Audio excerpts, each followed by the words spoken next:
मंच पर उपस्थित उत्तर प्रदेश के मुख्यमंत्री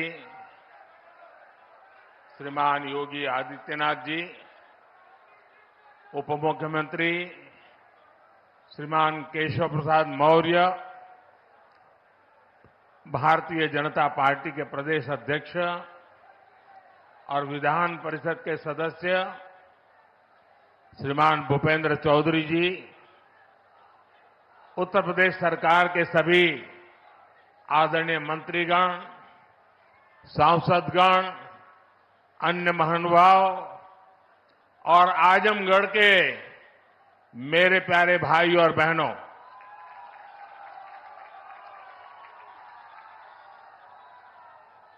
आज आजमगढ़ का सितारा चमक रहा है।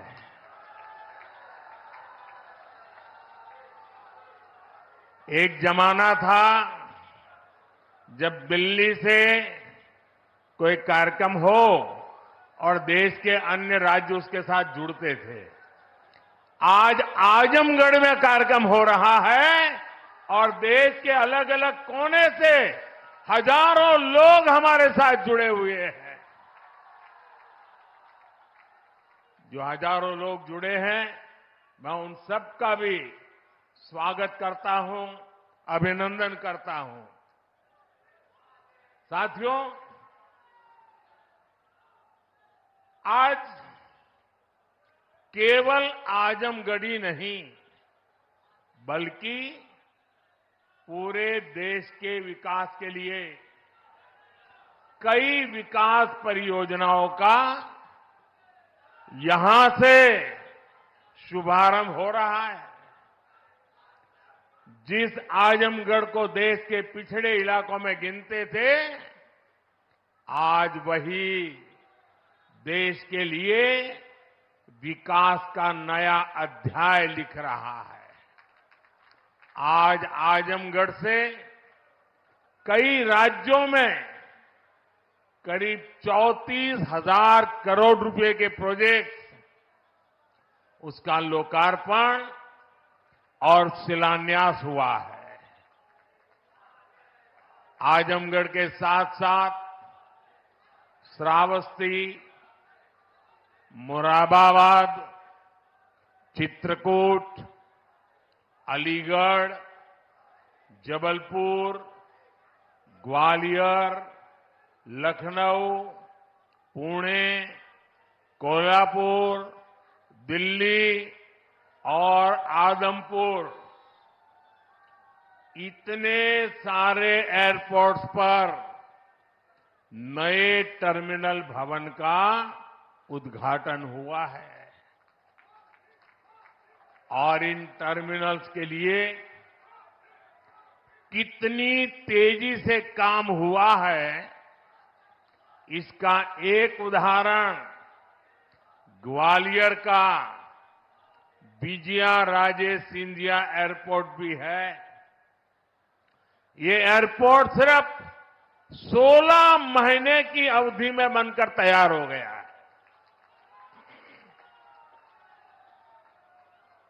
आज कडप्पा, बेलगावी और हुबली, ये 3 हवाई अड्डों पर नए टर्मिनल भवनों का शिलान्यास भी किया गया है। ये सारे प्रयास देश के सामान्य मानवी के लिए हवाई जहाज की यात्रा को और ज्यादा सहज और सुलभ बनाएंगे। लेकिन साथियों, आप देखिए, पिछले कई दिनों से मेरे समय की मर्यादा के कारण मैं एक ही स्थान पर से देश के अनेकों प्रोजेक्ट का लोकार्पण कर रहा हूं।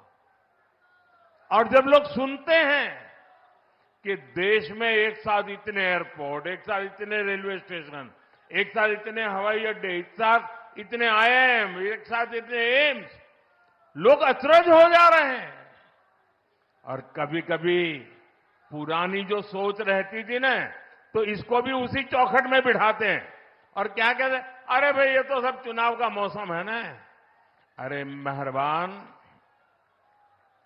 चुनाव के मौसम में पहले क्या हुआ करता था?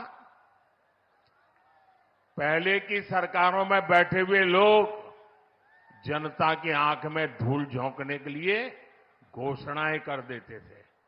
कभी कभी तो इनकी हिम्मत इतनी होती थी कि पार्लियामेंट में भी रेलवे की नई नई योजनाएं घोषित कर देते थे। बाद में कोई पूछने वाला नहीं। और जब मैं एनालिसिस करता तो 35 साल पहले घोषणा हुई। कभी चुनाव के पहले पत्थर गाड़ देते थे आकर के, फिर खो जाते थे। पत्थर भी खो जाते थे, नेता भी खो जाते थे। यानी सिर्फ घोषणाएं होना। और मुझे याद है जब 2019 के वर्ष में मैं कोई भी योजना घोषित करता था या शिलान्यास करता था, तो पहला हेडलाइन यही बनता था कि देखो भाई ये तो चुनाव है इसलिए हो रहा है। आज देश देख रहा है मोदी दूसरी मिट्टी का इंसान है।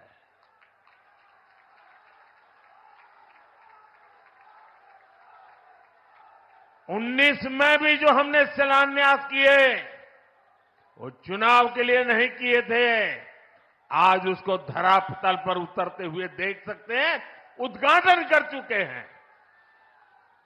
और आज 24 में भी कोई मेहरबानी करके इसको चुनाव के चश्मों से न देखें। ये विकास की मेरी अनंत यात्रा का अभियान है और मैं 2047 तक देश को विकसित भारत बनाने के संकल्प के लिए तेज गति से दौड़ रहा हूं, तेज गति से देश को दौड़ा रहा हूं। दोस्तों,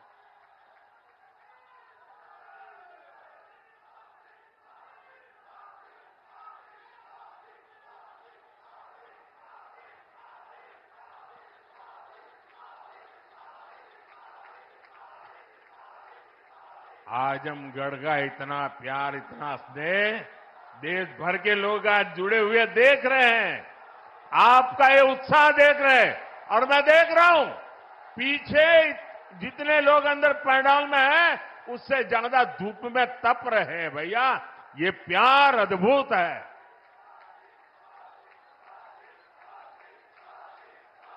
साथियों, एयरपोर्ट, हाईवे और रेलवे से जुड़े इंफ्रास्ट्रक्चर के साथ साथ पढ़ाई, पानी और पर्यावरण से जुड़े विकास कार्यों को भी यहां नई गति मिली है। इन विकास परियोजनाओं के लिए मैं उत्तर प्रदेश और देश के सभी राज्यों की जनता को बधाई देता हूं। मैं विशेष रूप से आजमगढ़ के लोगों का आभार व्यक्त करता हूं। वो इतनी बड़ी संख्या में हमें आशीर्वाद देने आए हैं। और आजमगढ़ के मेरे भाई बहन, मोदी की एक और गारंटी सुन लीजिए। बताऊं? आजमगढ़ के मेरे प्यारे भाई बहन, मैं आपको एक और गारंटी देता हूं। सुनाऊं? आप बताएं तो बताऊं? देखिए, ये कल का आजमगढ़ अब वो गढ़ है, ये आजन्मगढ़ है। ये आजन्मगढ़ विकास का गढ़ रहेगा, आजन्म रहेगा। अनंत काल तक ये विकास का गढ़ बना रहेगा। ये मोदी की गारंटी है। दोस्तों, साथियों, आज आजमगढ़ में एक नया इतिहास लिखा जा रहा है। यहां से लेकर विदेश तक जे भी आजमगढ़ का रहने वाला हो, सबके आज बहुत खुशी मिलत हुई। ये पहली बार नहीं हो। एकरे पहले जब हम पूर्वांचल एक्सप्रेसवे का उद्घाटन कईनी तो आजमगढ़ के सब आदमी कहत रहे कि अब लखनऊ में जहाज से उतर के हमन यहां 2.5 घंटा में आ जाब। अब तो आजमगढ़ में आपन जहाज उतरे का ठिकाना हो गेल। एकरे अलावा मेडिकल कॉलेज और यूनिवर्सिटी बनने के कारण पढ़ाई और दवाई के इंतजाम के लिए भी बनारस जाए का जरूरत कम पड़ी। साथियों, आपका ये प्यार और आजमगढ़ का ये विकास जातिवाद, परिवारवाद और वोट बैंक के भरोसे बैठे इंडी गठबंधन की नींद उड़ा रहा है। पूर्वांचल ने दशकों तक जातिवाद और तुष्टीकरण की राजनीति देखी है और पिछले 10 वर्षों में ये क्षेत्र विकास की राजनीति भी देख रहा है और 7 साल से योगी जी के नेतृत्व में उसे और गति मिली है। यहां के लोगों ने माफिया राज और कट्टरपंथ के खतरों को भी देखा है और अब यहां की जनता कानून का राज भी देख रही है।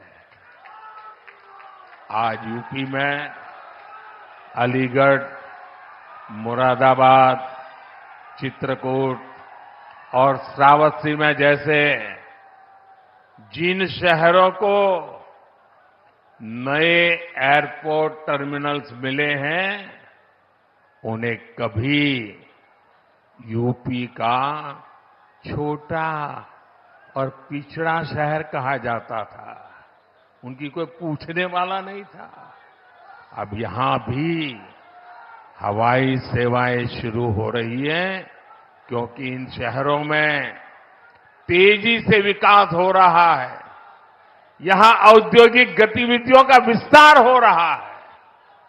जिस तरह हमारी सरकार जन कल्याण की योजनाओं को मेट्रो शहरों से आगे बढ़ाकर छोटे शहरों और गांव देहात तक ले गई, वैसे ही आधुनिक इंफ्रास्ट्रक्चर के काम को भी हम छोटे छोटे शहरों तक ले जा रहे हैं।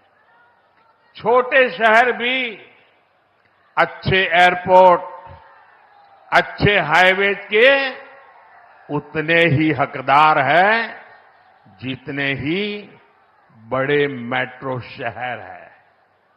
और भारत में जो तेजी से अर्बनाइजेशन हो रहा है, उसका जो प्लानिंग 30 साल पहले होना चाहिए था, वो नहीं हुआ।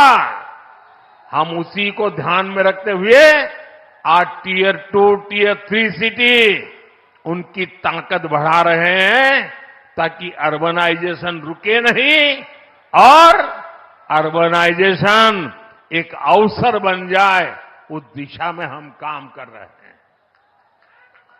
सबका साथ, सबका विकास का यही विजन डबल इंजन की सरकार का मूल मंत्र है। साथियों, आज आजमगढ़, मऊ और बलिया को कई रेलवे प्रोजेक्ट्स की सौगात मिली है। इसके अलावा आजमगढ़ रेलवे स्टेशन का भी विकास किया जा रहा है। सीतापुर, शाहजहांपुर, गाजीपुर, प्रयागराज, आजमगढ़ और कई दूसरे जिलों से जुड़ी रेल परियोजनाओं का लोकार्पण और शिलान्यास भी हुआ है। प्रयागराज रायबरेली, प्रयागराज चकेरी और शामली पानीपत समेत कई हाईवेज का लोकार्पण शिलान्यास भी अभी अभी मैंने किया है। प्रधानमंत्री ग्राम सड़क योजना के तहत 5000 किलोमीटर से ज्यादा सड़कों का लोकार्पण हुआ है। ये बढ़ती हुई कनेक्टिविटी पूर्वांचल के किसानों के लिए, यहां के नौजवानों और उद्यमियों के लिए एक सुनहरा भविष्य लिखने जा रही है। साथियों, हमारी सरकार की प्राथमिकता है कि किसानों को उनकी उपज का सही दाम मिले। आज पहले की तुलना में कई गुना बढ़ी हुई एमएसपी दी जा रही है। गन्ना किसानों के लिए भी इस साल लाभकारी मूल्य में 8% की वृद्धि की गई है। अब गन्ने का लाभकारी मूल्य 315 रुपये से बढ़कर 340 रुपये प्रति क्विंटल हो गया है। आजमगढ़ तो गन्ना बेल्ट में गिना जाता है। आप लोगों को याद है ना कि कैसे इसी उत्तर प्रदेश में जो सरकार चलाते थे ना, वो गन्ना किसानों को कैसे तरसाते थे, कैसे रुलाते थे। उनका पैसा ही तरसा तरसा कर दिया जाता था और कभी कभी तो मिलता भी नहीं था। ये भाजपा की सरकार है जिसने गन्ना किसानों का हजारों करोड़ का बकाया खत्म कराया है। आज गन्ना किसानों को सही समय पर गन्ने का मूल्य मिल रहा है। गन्ना किसानों की मदद के लिए सरकार ने और भी नए क्षेत्रों पर बल दिया है। पेट्रोल में मिलाने के लिए गन्ने से इथेनॉल बनाया जा रहा है। खेत में जो पराली है उससे बायोगैस बन रही है। इसी यूपी ने चीनी मिलों को कोड़ियों के दाम बिकते और बंद होते देखा है। अब चीनी मिलें भी शुरू हो रही हैं और गन्ना किसानों का भाग्य भी बदल रहा है। केंद्र सरकार जो पीएम किसान सम्मान निधि दे रही है, उसका लाभ भी यहां के किसानों को मिला है। अकेले आजमगढ़ के ही करीब 8 लाख किसानों को पीएम किसान सम्मान निधि के 2000 करोड़ रुपए मिले हैं। साथियों, इतने बड़े स्तर पर विकास की इतनी तेज रफ्तार तभी मुमकिन होती है जब सरकार सही नीयत और ईमानदारी से काम करती है। भ्रष्टाचार में डूबी परिवारवादी सरकारों में इतने बड़े पैमाने पर विकास कार्य असंभव था। पिछली सरकारों में आजमगढ़ और पूर्वांचल ने पिछड़ेपन की तकलीफ ही नहीं उठाई, बल्कि इस दौर में यहां की छवि खराब करने में भी कोई कमी नहीं छोड़ी गई। और योगी जी ने अभी बहुत बढ़िया वर्णन किया है, इसमें रिपीट नहीं कर रहा हूं। जिस तरह पहले की सरकारों में यहां आतंक को, बाहुबल को संरक्षण दिया गया, वो पूरे देश ने देखा है। इस परिस्थिति को बदलने के लिए यहां के युवाओं को नए अवसर देने के लिए भी डबल इंजन सरकार लगातार काम कर रही है। हमारी सरकार में यहां युवाओं के लिए महाराजा सुहेलदेव राज्य विश्वविद्यालय की नींव रखी गई, उसका शुभारंभ भी किया गया। आजमगढ़ मंडल के हमारे युवाओं को लंबे समय से शिक्षा से लिए बनारस, गोरखपुर या प्रयागराज जाना पड़ता था। बच्चों को दूसरे शहर पढ़ने के लिए भेजने पर मां बाप पर जो आर्थिक बोझ पड़ता है वो भी मैं समझता हूं। अब आजमगढ़ का ये विश्वविद्यालय हमारे युवाओं के लिए उच्च शिक्षा के रास्ते को आसान करेगा। आजमगढ़, महू, गाजीपुर और इसके आसपास के कई जिलों के बच्चे इस यूनिवर्सिटी से शिक्षा ग्रहण करने आ सकेंगे। आप लोग बताइए, ई यूनिवर्सिटी बन जाए से आजमगढ़, मऊ वालन के फायदा होई के ना? होई के ना? साथियों, उत्तर प्रदेश देश की राजनीति भी तय करता है और उत्तर प्रदेश देश का विकास भी दिशा तय कर रहा है। यूपी में जब से डबल इंजन सरकार आई है, यूपी की तस्वीर और तकदीर दोनों बदले हैं। आज उत्तर प्रदेश केंद्रीय योजनाओं को लागू करने में सबसे अच्छा प्रदर्शन करने वाला राज्यों में है। इसलिए मैं नहीं कह रहा हूं कि मैं उत्तर प्रदेश का सांसद हूं। आंकड़े बोल रहे हैं, हकीकत बता रही है कि आज उत्तर प्रदेश अग्रिम पंक्ति में आके खड़ा हो गया है। बीते वर्षों में डबल इंजन की सरकार ने उत्तर प्रदेश में लाखों करोड़ रुपए के विकास कार्य कराए हैं। इससे न सिर्फ यूपी का इंफ्रास्ट्रक्चर बदला है, बल्कि युवाओं के लिए लाखों नए अवसर बने हैं। आज यूपी की पहचान रिकॉर्ड मात्रा में आ रहे निवेश से हो रही है। आज यूपी की पहचान ग्राउंड ब्रेकिंग सेरेमनी से हो रही है। आज यूपी की पहचान एक्सप्रेसवे के नेटवर्क और हाईवे से हो रही है। यूपी की चर्चा अब बेहतरीन कानून व्यवस्था को लेकर हो जाती है। अयोध्या में भव्य राम मंदिर का जो सदियों पुराना इंतजार था, वो भी पूरा हो गया है। अयोध्या, बनारस, मथुरा और कुशीनगर के विकास के इससे यूपी में पर्यटन भी बहुत तेजी से बढ़ा है।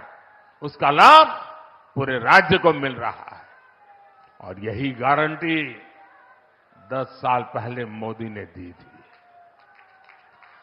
आज आपके आशीर्वाद से वो गारंटी पूरी हो रही है। साथियों, उत्तर प्रदेश जैसे जैसे विकास की बुलंदियों को छू रहा है, तुष्टीकरण का जहर भी कमजोर पड़ रहा है। पिछले चुनाव में आजमगढ़ की जनता ने भी दिखा दिया कि परिवार के लोग जहां अपना गढ़ समझते थे, वो दिनेश जैसा एक नौजवान उसे ढहा देता है। इसलिए परिवारवादी लोग इतने बौखलाए हुए हैं, आए दिन मोदी को लगातार गाली दे रहे हैं। ये लोग कह रहे हैं कि मोदी का अपना परिवार नहीं है। ये लोग भूल जाते हैं कि मोदी का परिवार देश की 140 करोड़ की जनता, ये मोदी का परिवार है। और इसलिए आज हिंदुस्तान के हर कोने से आवाज हो रही है, हर कोई कह रहा है, मैं हूं, मैं हूं, मैं हूं, मैं हूं। इस बार भी यूपी की पूरी सफाई में आजमगढ़ को पीछे नहीं रहना है। और मैं ये जानता हूं, मैं ये अच्छी तरह जानता हूं कि आजमगढ़ जौन चा जाला ऊ कर लेवला। इसलिए मैं इस धरती से यही आह्वान करता हूं, जो देश कह रहा है, जो उत्तर प्रदेश कह रहा है, जो आजमगढ़ कह रहा है, उसी का मैं आह्वान करता हूं, अब की बार 400 पार, अब की बार, अब की बार, अब की बार, अब की बार आज के विकास कार्यों के लिए सभी क्षेत्रों के लोगों को मेरी ढेर सारी शुभकामनाएं हैं। इतने सारे विकास कार्य आजमगढ़ के इतिहास की पहली घटना है। ये विकास का उत्सव है। मैं आप लोगों से एक आग्रह करता हूं, मेरी बात मानोगे? सब लोग जरा पूरे आवाज से बताइए तो मैं बताऊं। मेरी बात मानोगे? करोगे? अच्छा, ऐसा करते हैं, पहले अपना मोबाइल फोन बाहर निकालिए। मोबाइल फोन बाहर निकाल करके उसकी फ्लैश लाइट चालू कीजिए। सबके सब अपने मोबाइल की फ्लैश लाइट चालू करें। इधर मंच वाले भी करें अगर मोबाइल फोन रखते हैं तो। सबके सब अपने मोबाइल फोन की फ्लैश लाइट चालू कीजिए। देखिए, ये विकास का उत्सव है। ये है विकास का उत्सव। ये है विकसित भारत का संकल्प। ये है विकसित आजमगढ़ के विकास का संकल्प। मेरे साथ बोलिए, भारत माता की, भारत माता की, भारत माता की। बहुत बहुत धन्यवाद। बहुत बहुत धन्यवाद माननीय, आपके प्रेरणादायी उद्बोधन के लिए। और आजमगढ़ की इस धरती पर विकास का एक नया अध्याय शुरू कर